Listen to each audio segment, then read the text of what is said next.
చదువని వాడగ్నుండగు, చదువని వాడగ్నుండగు, చదివిన సదసద్వివేక చతురత కలుగున్.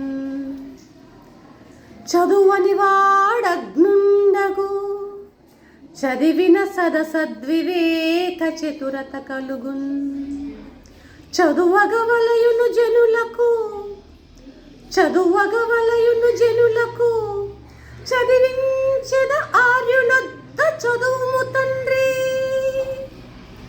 చదివించెద ఆర్యులొద్ద చదువుము తండ్రి. పోతన గారు రాశారు. పోతన. హిరణ్యకశ్యపుడు ప్రహ్లాదునికి చెప్తున్నాడు ఇలాగా, చదవని వాడికి ఏమీ తెలియదు, చదవని వాడికి ఏమీ తెలియదు. చదువుకుంటే మంచి చెడులు తెలుసుకోగలిగిన వివేకం కలుగుతుంది. వివేకం విచక్షణ. చదువుకుంటే మంచి చెడులు తెలుసుకోగలిగిన, మంచి చెడు తెలుసుకోగలిగిన వివేకం కలుగుతుంది, విచక్షణ కలుగుతుంది. అందువల్ల మనుషులందరూ చదువుకోవాలి.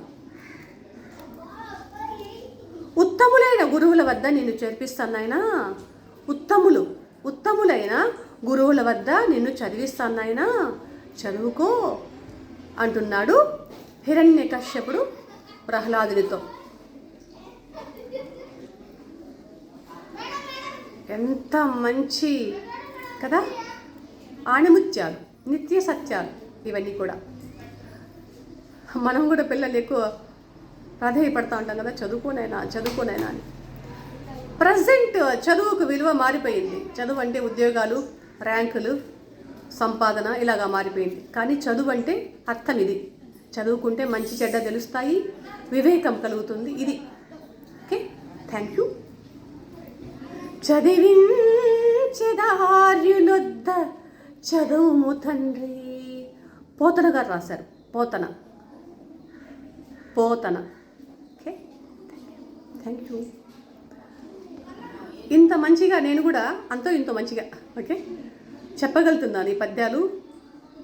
భగవంతుడికి ఎల్లవేళలా అనునిత్యం కృతజ్ఞత కాదు కృతజ్ఞురాలిని. Okay, thank you very much. నేను నిజంగా తెలుగు టీచర్ని అయితే చాలా బాగుండేది కదా, ఎప్పుడు బాధేస్తుంది తెలుగు సెలెక్ట్ చేసుకోవాల్సిందని. Okay, thank you very much.